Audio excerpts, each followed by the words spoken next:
All right, Shelton. I'm also in New York. I'm also in Brooklyn, and that was one thing that stood out for me. I was like, you know what? Oh, I get. All right, I see where this guy's at, and I've had similar troubles in, for myself as well as for coaching students that I've had in the past, and I really enjoy helping people with this sort of problem.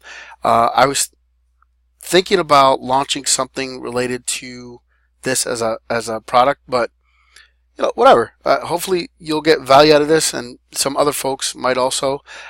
So I thought I'd go ahead and make you this video.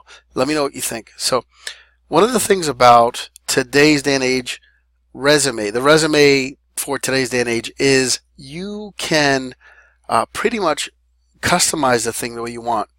Um, and a lot of people forget about this aspect, but part of what the resume is supposed to do is pre-sell you preemptively, right? It's supposed to kind of preemptively uh, take your essence, your personality, what you're about, and pre-deliver you to whoever it is that is screening for what it is you can do for them. And as long as you're focused on what you can do for them, your resume can be dynamic, and it can preemptively represent you in a way that you may not have considered. So first and foremost, the jobs that you're looking for are readily available online. If you just do a search online for whatever it is, I don't know, whatever you're looking for, waiter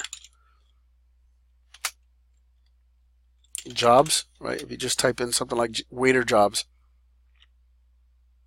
you're going to get this cool thing that a lot of people don't realize Google does, is it automatically curates all the job site job listings, and it puts it in this cool little thing for you, and you can actually set up a alert for this. I don't know I don't know what to call the damn thing, but I'll just show you kind of how I came upon it. You click on the date it was posted, and you can screen jobs for things that were just posted the last whatever. Let's see if I can get this thing to work here. Date posted. Let's say the last 3 days, right? Just for fun. You can turn on this email alert for this search, and Google will now notify you when jobs meet this search criteria, whatever it happens to be. All right. Now that's step one. Get as many listings that meet what you're going after, right? And now, how do we land these jobs? Okay. So what I want to do is get into some of these experiments that I've done actually for myself and for clients. This is my current resume. This is a one that I send out resumes just to see if I can land gigs, and then I talk about it with students. So one of the things that I do is, this resume is unlike anything you may not have seen before, and one of the things that I embed in here includes things like video responses, and as well as my likeness, right? All of this stuff is preemptively selling me, and then the letter itself, this part right here has been customized because there's a video aspect to it. That's me either, it can be a talking head video or a video of me explaining something related to what they posted on what they need, right? And then the actual resume is nothing more than a resume focused on what it is that I can do for the client. It's all focused on them. It's not about me at all. It's all on how I can benefit the organization. So it's a sales letter. And I do copywriting primarily for others. That's my primary livelihood. So I am a big fan of it, and a lot of people don't realize how you can use this. As long as you're focused on the other person's objectives, what they're trying to do, if you read the summary, it reads and is catered to them on how I benefit them. If you're looking for a creative marketing and salesperson to work with your organization, someone that thinks outside the box, enjoys a little creative marketing challenge, can demonstrate expertise, and if you haven't noticed, someone that knows how to write some fairly persuasive copy. Good news, here I am.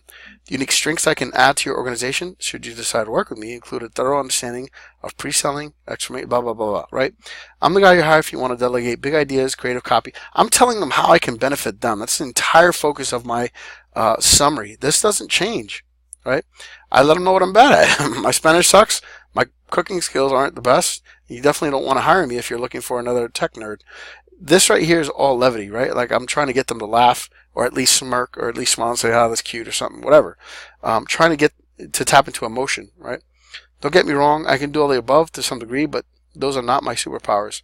I'll tell you what though, you need to sell some stuff. You want email, if you want these things done, this is what I do for you. So go ahead and read this. Just pause the video and just read this over yourself. I let them know what my experience actually is in ways that aren't meant to bore them, right? And then as I get to the end, the stuff that matters is, look, you've this far, clearly you're interested. When should we set up a time to chat? I'm in New York. What's a good time and best way to connect with you? It's a question, right? I also give them access to my freelance profile and portfolio samples as is relevant to them. So I guess what I'm trying to say is my resumes are semi-custom. The only customized part in reality is this video, right? If I click on this here, let me see if I still have, I'm not sure if I still have the video, but I have the video link set up to open a YouTube video. Hopefully it works. Oh, it was a screencast-o-matic video, sorry. Anyway, you can see over here, it tells me how many times the thing was viewed. And it's a personalized video. It's a minute and 26 seconds. And it's personalized for a specific job offering. And it was enough for me to get in front of somebody. And that's all I was testing to do. I've done this a few times just to see whether or not my resumes are effective. And they are. So the reason why I'm showcasing this to you is to hopefully give you, to get the wheels spinning. It's not the end all be all. You can probably spruce this up yourself. But the point is, your resumes should cater, just like a sales letter, just like whatever it is that your job entails, it's meant to benefit the organization as a whole, right? As a greater entity. As long as you're focused on what you can do for them, it will allow you to cut in front of the line and get in front of people, and it preemptively sells you. It basically showcases your likeness. If you have you speaking on camera, it showcases kind of what your personality is. It allows them to pre-meet you, if you will. And the benefit to you is there's a multitude of benefits, but part of it is that it kind of saves it's efficient and effective. Right? It allows people to get to know about you. So by the time they meet the real you, they already kind of like feel like they know, like, and trust you. So it kind of like it helps rapidly develop rapport, and it also cuts right through the if they didn't like your video, they're not going to ask you to come through, right? So it also saves everybody from wasting time. If they don't like you, if they don't like the way you sound, the way you look, or whatever, it shortcuts that. Right? If they do like you, it's already pre-sold you. So by the time they meet you, you're probably already 80% away to actually getting the job. So I hope this sort of stuff makes sense. If you want me to spruce up yours and give you advice on how to spruce up your resume, I'd love to. Yeah. Either way, I hope you found this useful, and I hope whoever else is watching this also finds this useful. Thanks so much, and talk to you soon.